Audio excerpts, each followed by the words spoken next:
Hello and welcome to today's session for Cobis, navigating the educational digital ecosystem as an early career teacher. Today's session focuses on artificial intelligence and how that fits into the classroom and beyond. My name is Philippa Wraithmell. I run an education consultancy looking at digital transformations and meaningful integration of educational technology into schools, driven by pedagogy and safeguarding. If you want to click to know more about me, please zap the QR code on the screen and it will give you more insights into who I am and what I do. As a brief overview, I'm an educator. I've been in education for 15 years and I'm really passionate about safeguarding, but I'm also more passionate about making sure that we're utilising the right technology at the right time for those learners in our classroom. I am a digital transformation specialist, having had great success across a range of different schools here in the United Arab Emirates. I've also worked at government level and working on policies and developing strategies to support all schools to be able to understand how to integrate digital governance and working to safeguard all of our young learners when they're online. I'm also the author of The Digital Ecosystem, a book that I wrote during COVID to support schools to be able to integrate meaningful technology over a range of different strategies. So today, what are we going to be talking about? First of all, there's the welcome and introduction. Tick. So what is digital ecosystem for a start? So if you've never heard of it referred to as an ecosystem, we're going to cover that.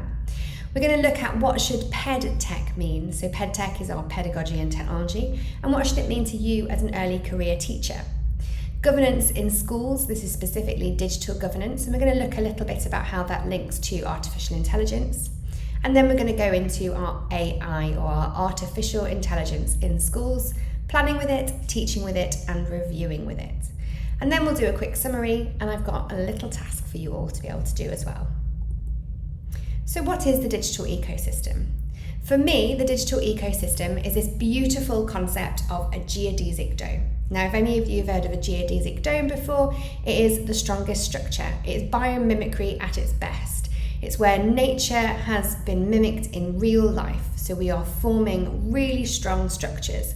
And for me, that was a great analogy to understand the digital learning that should be happening within classrooms and within our environments in schools. A digital ecosystem is built of a range of strong structures. Now that's your policy and your governance. All those scaffolds that help people to understand what is driving us, what our ethos is, and why we're utilising it in the classroom. The glass is our safeguarding. It allows our students to look outwardly to the world whilst they're also being kept safe within an environment where they can make mistakes, but they can be supported to make good choices and be informed so that they can make good choices once they leave the safety of our environment. And finally, the plants and the animals that live inside the geodesic dome are all these beautiful children who are nurtured and supported. Some may be very, very small and tiny and they like to stay low down to the ground, but they're growing in their own little way. And we'll have those ones that shoot right to the top, who want to grasp for the light and move at 1,000,000 miles an hour.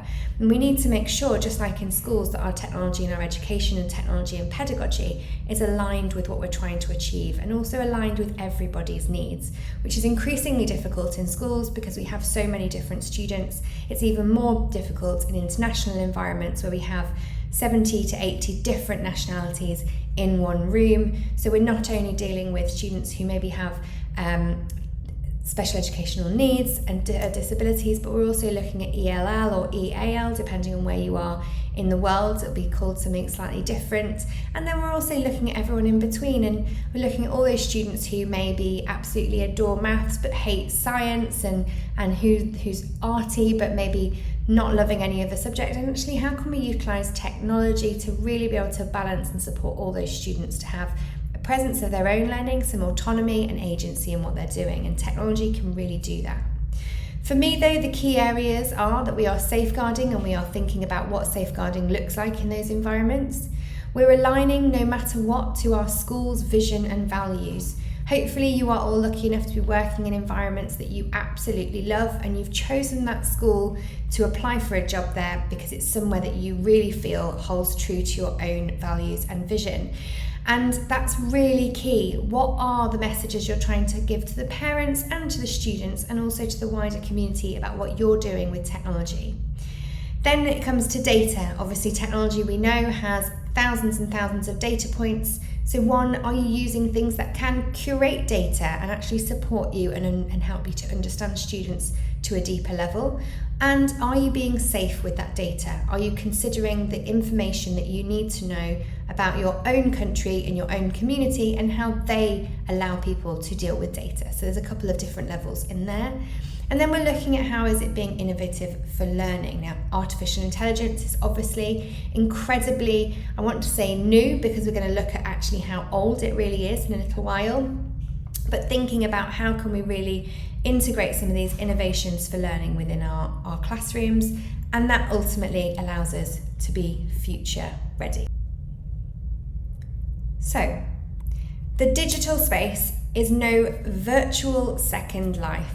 The OECD's learning framework shows a great way of understanding and considering the digital ecosystem.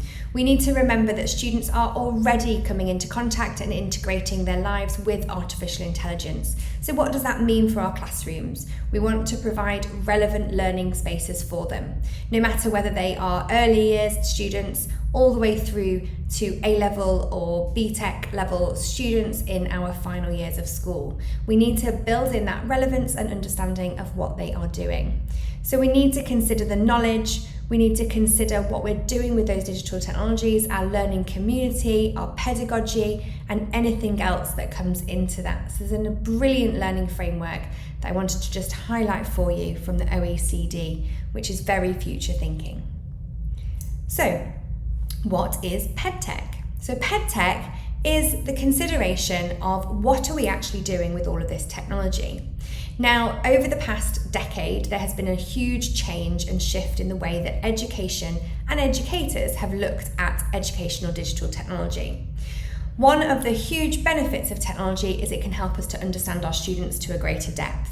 It can also help us to be really creative and consider what we're actually trying to do in our lessons, maybe in a different way, perhaps scaffolded slightly more for some students.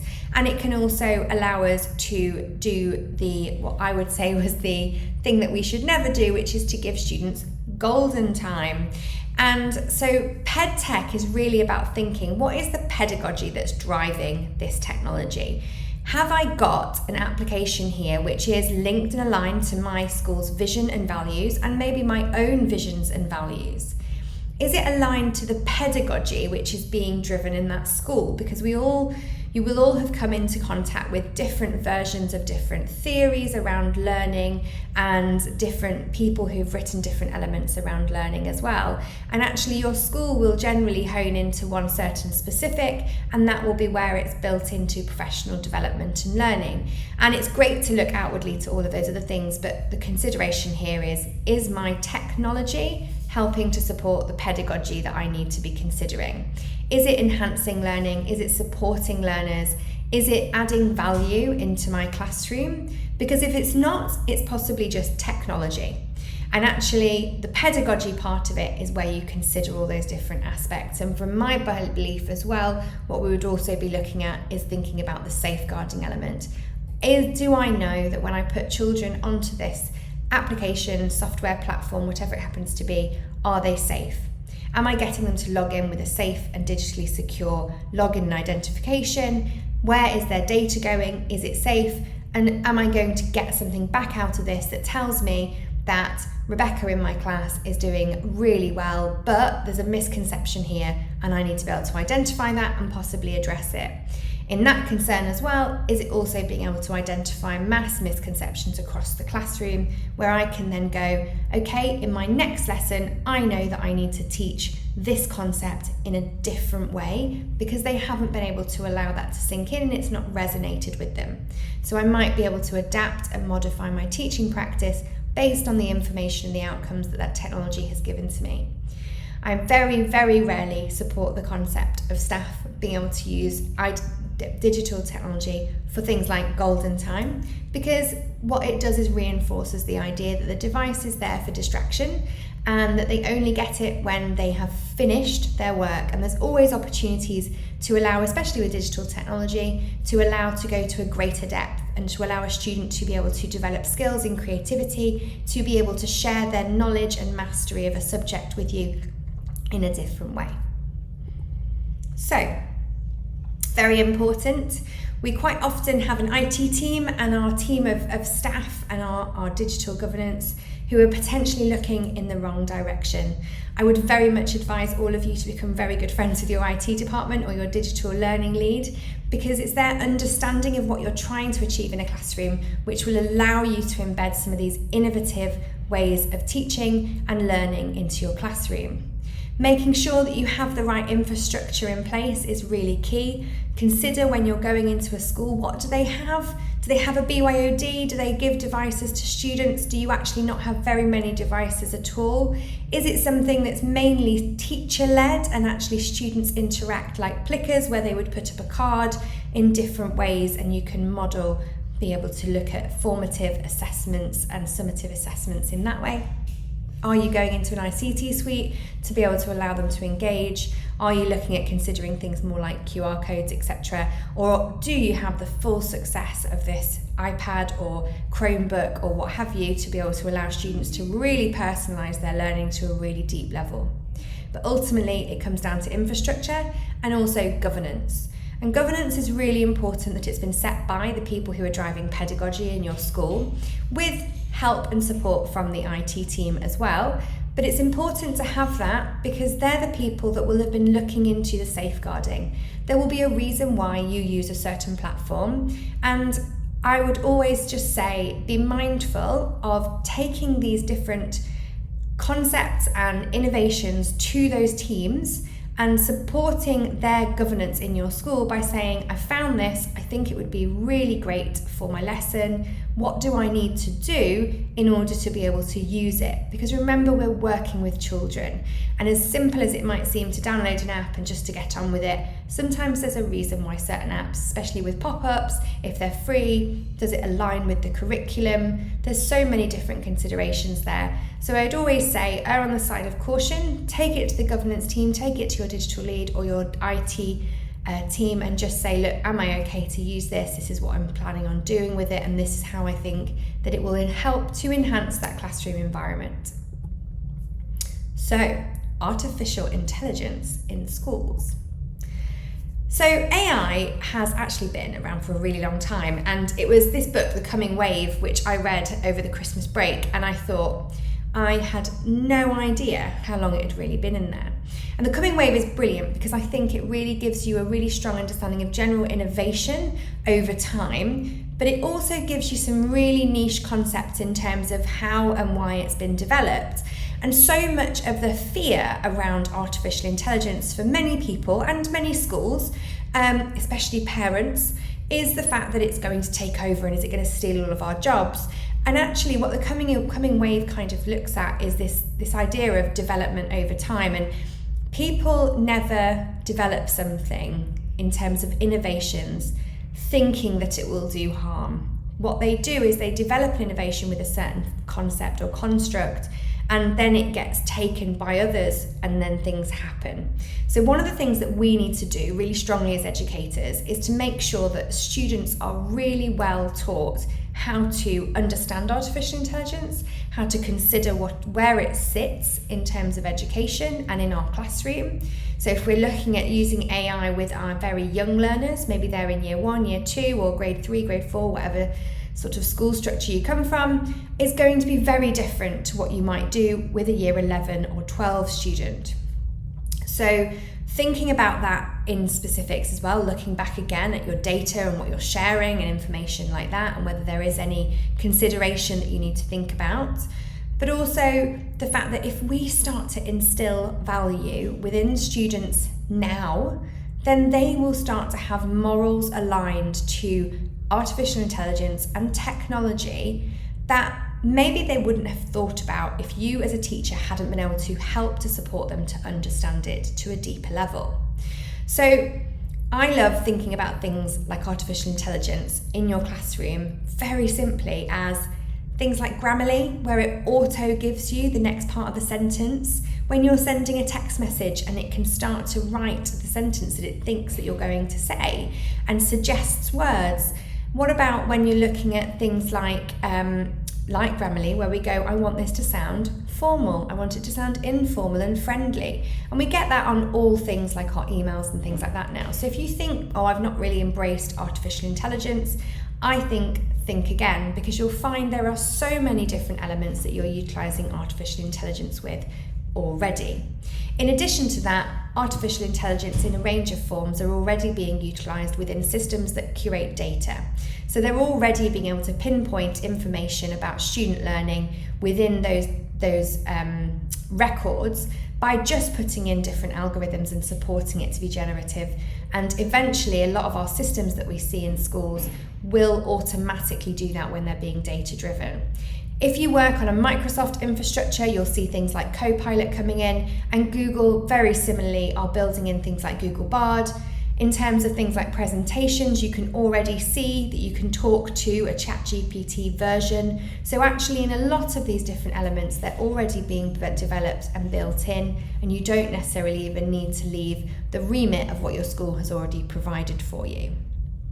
There's also a book called Chat(GPT), which I wanted to bring to your attention because it was actually written by 35 different educators globally. And it's talking about how they're using artificial intelligence and the different shifts from artificial intelligence around the globe in education. It's very specific to education, and it's very specific to how those different things and trends are being used. So I'd urge you to download that copy on your Kindle or wherever you get your books and just have a little look at those because it's really interesting. So, artificial intelligence in schools. So we've had a bit of history. It has been there for a really long time, even if potentially we didn't realise it was there at all. And I kind of wanted to go back a little step and just consider the fact that actually our role as an educator has changed so much in the past, decade, and even in the past 2 years. If you think of the fact that artificial intelligence all of a sudden just blasted through everybody, and all of a sudden we were all talking about it, but how many of us really understood that we have now gone from being dispensers of knowledges to facilitators of learning?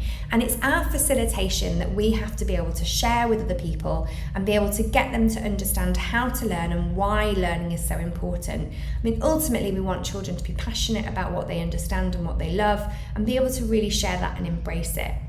So, AI and LLMs, which are large language models, have emerged as really powerful tools. We can see that across so many of the social media platforms, and there is so much content that's coming out and being iterated across the globe.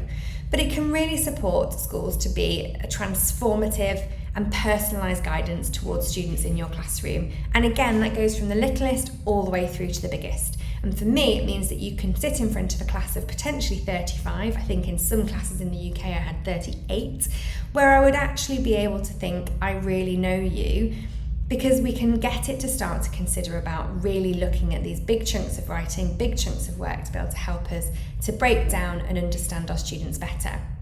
So first of all, it can obviously break down challenges. AI-powered tutors can dissect complex concepts into manageable chunks. It can also break down some of those abstract ideas. Now, if you've got older learners, getting them to consider those abstract ideas is really brilliant. It can also provide real-time feedback and guidance, allowing a student to be able to take control of their own learning. If you get them to put their rubric into the ChatGPT and then ask it if they feel that the piece of work they've done has actually ticked the boxes and where potentially they can improve, straight away we're getting some more independence in our learning. And it's really about being able to then curate and dissect that information as a student, start to break it down and decode it in our own brains and to think about what that really means. And I really think it can encourage creative thinking because you can start to ask it lots of questions. And for those children who feel, and students who feel that maybe sometimes asking a question in front of a large group of people might make them feel really, kind of shy and concerned. And so actually if they can ask it to a computer, sometimes that can break down the barrier, and that's really nice to be able to do. So AI can go beyond just providing simple answers though. It can really challenge students to be a bit unconventional in their thinking, providing thought-provoking questions. So something I've done myself as well is to put a question into ChatGPT when I need to write something or really want to understand what it actually is that the person is trying to get at in a piece of text. Put putting it in and posing some questions can really stimulate some creativity and also foster innovative problem solving skills, because what we can do is use it as a scaffold for learners. So if you know that some students are struggling with developing some of those problem solving skills, if they have a AI buddy to be able to model and support, then they can ask the AI and they can ask it for some support. And then slowly you can start to get the student to recognize the different scaffolds that this AI is helping them with and get them to be more independent with their own learning. So they can consider what the question was that they asked, they can consider the answer. And if you've got that in one scenario, then a student can then look at another scenario and utilise that same skill set and potentially even the same questions. And it really starts to build students up. We can also use it for our own teacher development. So we can start to look at generating project ideas and outlines and then think about, okay, well, what do I need to know from here? And how do I need to make sure that I have had the right training in order to be able to support myself with learning that? You can look at curriculum goals and look at engaging projects and start to think, okay, well, where should these students be going next? You can also consider different virtual experiences and simulations. So we can start to look at how we can consider creating with artificial intelligence these stimuluses for students using visual artificial intelligence. When, again, you've got the younger students, you can do this together on the board. What are we going to ask it for? What does this character look like, potentially in something like English? Or maybe in design and technology, when we're going through those different subject areas, we can be starting to give the stimulus some of the key words and concepts that those students want to push into this, and then ask the artificial intelligence to create what it thinks that we're making. And that can start to stimulate some of these conversations and these ideas for students about what these different projects could look like. And for you, it allows you to have a greater breadth of resources to be able to allow students to really look into those virtual experiments and start to consider what that means in their own learning. We can also look at things like creating different scenarios in science. So what will happen if, and asking it to maybe give us what they think the hypothesis is, and then moving back to consider, well, actually, was that accurate and was it right? So we can then have a student version, maybe then we have our single personal version, and then we also ask ChatGPT what his thoughts are, or her thoughts, depending on what we think our artificial intelligence is, on what that might be and what could that possibly engage students with to a different level. Will it give them detail? Do they then need to explore that detail? So we can really benefit from it, and we can also give very detailed, personalised feedback with artificial intelligence. Something to a level that can link back to, as I've mentioned before, things like rubrics or maybe objectives within the lesson, and we can start to consider really personalised feedback for that student. So, artificial intelligence in schools, apps, there are thousands, and this really is where it comes to data and ethics. Really want you to consider the things that you're putting in there, because we shouldn't be putting students' names and data into artificial intelligence, no matter how easy it is and then how much information it might pump back out to us. It's just not ethical. We don't know where that data is going at the moment. That data is supporting these AI applications to develop and build and become better, yes, but let's try and do that with synthetic data. I myself have created fake groups of students. So for a project that I was working on, I needed a data set of students that were going to be within the average for cognitive ability testing. I needed them to all be within the same age bracket within a year, but I didn't want them to all have the same date of birth. And I also wanted to be able to put in some general data from formative and summative assessments. But to create that would have taken me hours. I was able to put that into a ChatGPT format. It pushed out a table chart for me with all of the headlines that I needed, some fake student names from different countries all around the world, to allow me to create this really incredible deep data that was actually really specific to a certain demographic and region of the world. It allowed me to look at reading levels and everything else. I was then able to use that information to show and simulate what something might look like if we had all of this data in one place. So there are different swings and roundabouts about it. I would always say if it's a real person, don't put the personal information into it. It's just like everything else with technology. And then you can also, though, use it to create different models of learning. Now, that's not to say that you can't put in a student's piece of work without their name. That can be easily added in there with absolutely anonymous, and allows students to be able to get some real feedback from there. Okay, but we can research on there. It's fantastic for researching and then questioning the research. It might even give us some ideas about how to research to a greater depth. We know that it can do things like beautiful pieces of artwork, and we can start to create and design different elements. There are brilliant ways to create new products and maybe even take us into lands that we never even thought existed, especially when we're starting to consider students who really need some of those visual stimulations to be able to get them thinking creatively.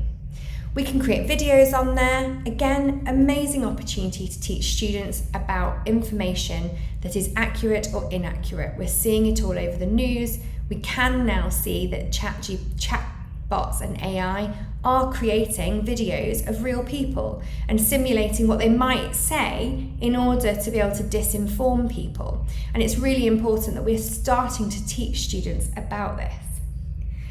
So there are many, many different ways that we can utilise artificial intelligence, and there are so many different applications out there. I would always suggest that first of all, we go back to our governance. We find out what's being used already.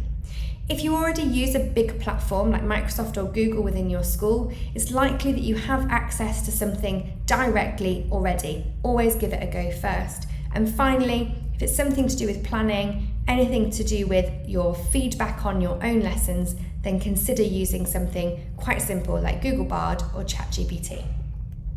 So, planning. First of all, I want you to think of these three things. First of all, select what you're using. Just mentioned Google Bard or ChatGPT. What are you actually putting it into? What are you asking? There are some brilliant lesson planning tools out there that also integrate ChatGPT models. So if you have access to something like that, brilliant, go ahead, have a use of it. You'll find that actually for your planning, you can put in a topic and ask ChatGPT to think about what that objective might need to be. You could put in some of your curriculum standards and maybe the age of those students, and then it will be able to bring out a student spoken version.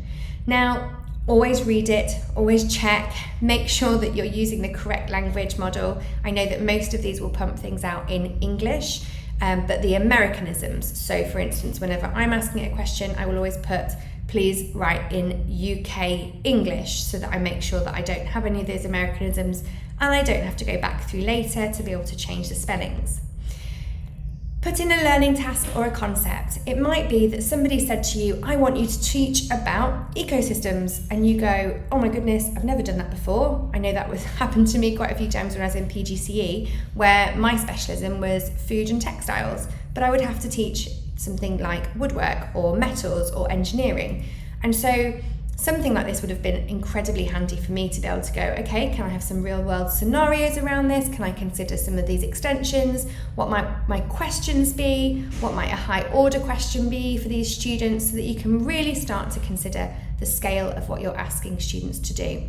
And then also, very importantly, you'll find if you don't give it context, because context is king, then you will find that it will not answer your question in the right way. So have you told it what age these students are and what level they are? Have you told them what curriculum it might be? Have you told them what subject areas you're meant to be covering with this? And maybe even some of the standards from the teaching guidance that you're meant to be looking at. Have you told it that within the ecosystem you're actually looking at the rainforest, or maybe you're actually teaching it about a range of cross-curricular subjects, so you need 3 different elements of ecosystem examples to be able to share with the students? So if it's not giving you the right questions, go back to it and reconsider what your first question was, and if you'd given it enough information. And finally, I would just add to that is, and I always do this, I always say, hello, how are you, and what you do? Would you be able to do this for me? You actually don't have to do that. I think that's definitely programmed into the human brain to just be very polite.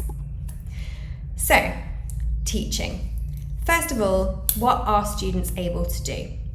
I've spoken about it a few times during this session already. I want you to consider the age of your students. Artificial intelligence programs like ChatGPT are recommended for over 13-year-olds because the information that's given back is not always suitable. So please look at the age guidance. It is there for a reason and for a purpose. Now, on top of that, I would also say that if a child is able to do something because their parent or guardian has allowed them to, that is up to them. As educators, we have a moral and ethical stance to take on as well, and to consider that we have to be going by the guidance. It is not our duty to allow or not allow a student to be doing something that is not recommended for their age group.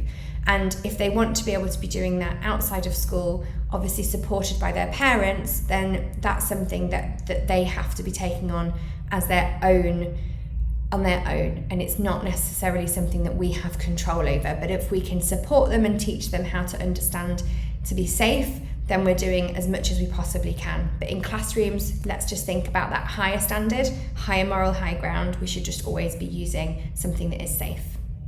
So then also think about getting students to utilise it. So it could be that they're all on the carpet and they're all looking at something and we're creating something because it's creative writing, and we're using imagery in artificial intelligence and we're putting some keywords in there, and then we're seeing what it's created. That's allowing us to scaffold that experience. It's not saying that AI doesn't exist, it's immersing them in the understanding that these things can be used and do create.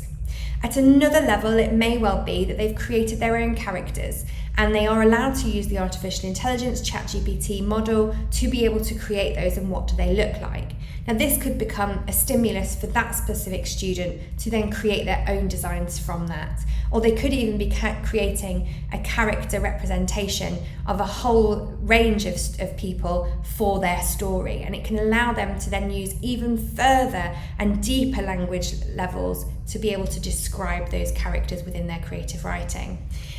And then always think about how we can utilise it for research. Research is so hard, and actually students find it, it's not always the most engaging thing. But actually, can we utilise it and then go and fact check? Can we ask it a question, ask it for some information, then go and find some reputable sources that we can actually look at and say, yes, that bit it was accurate with, but the other bit it was really off the mark with. And then we can have deeper discussions about that with students as well, and we can start to consider really what do they know, and then also what do we believe? What do we believe about the internet and what comes from these different artificial intelligence sources? And should we always believe what we hear and what we're being told? Because sometimes disinformation can be there, and we need to make sure that students are aware of it. So, are younger students also able to use it as a whole class stimulus? So it could even be that we're asking it to be able to be a character from history, and we're starting to ask it questions. So there's lots of brilliant applications out there where we can recreate a character from history, and we can start to get it to pretend to answer these questions that we're typing into it or we're asking it over time. So there's so many ways to be able to utilize it within your teaching. And even this little diagram on the board also says, we can kind of get it to generate different ideas, generate it in different ways, different levels. We can ask it to use specific keywords within a sentence. We can ask it to do something for persuasive writing or for creating ourselves a marketing plan for their design technology project that they're doing. Whatever it happens to be, it can probably be done by artificial intelligence. So you need to think about what you're doing in your classroom and how that can help. And then finally, reviewing. So as a teacher, we can literally scan in a piece of work and get it to review it based upon a specific objective. We can ask it for individual student feedback against criteria. We can build in personalised progress steps, so we can say to ChatGPT, students have commonly made this misconception with this objective, this was what they were taught, and what do you think we should do? And then it can give out some specific next steps to students who've done that. It can also start to get you to think about greater depth within your next lesson. So this was the outcome that was in my lesson. This is what people have understood from the information they've been taught so far. Where should I take that and how could I disseminate that information? So Could I do it in 3 different tasks in different ways and allow for some student choice and agency? What else could I be doing? Can I be creating more stimuluses, more images, more resources for my lesson to make it more engaging? How can I be doing that? And overall, it can also be about reflecting. So you can actually also use it to say, I did this in this lesson, this didn't work, what would you suggest for next time? These are the things that I've already done with this student. How do you think I might be able to support them better in the next lesson? So you can actually ask it some really great review questions as well.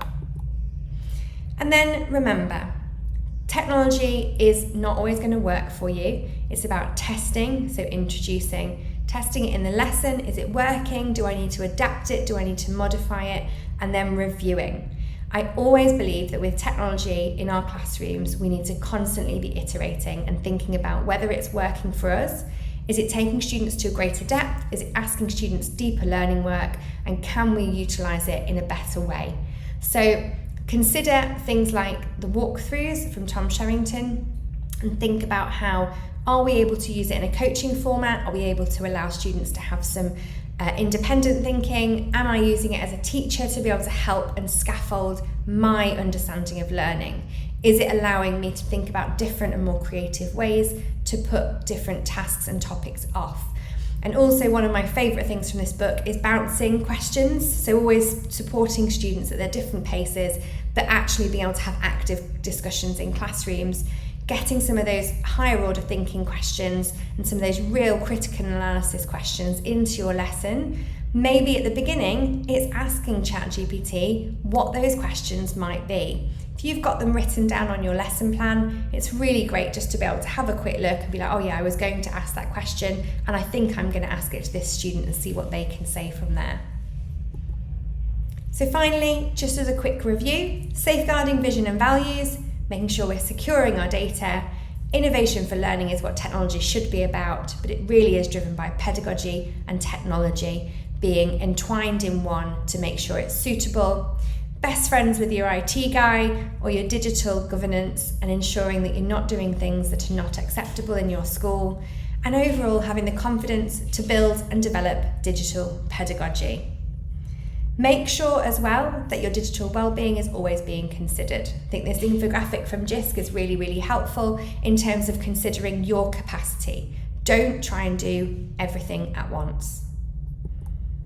So, my final part for today is your personal learning task. I want you to consider ChatGPT in your planning, okay? Think about ethics, think about data, but think about personalisation and differentiation in your classroom. Using the same lesson, then utilise some AI to deliver it.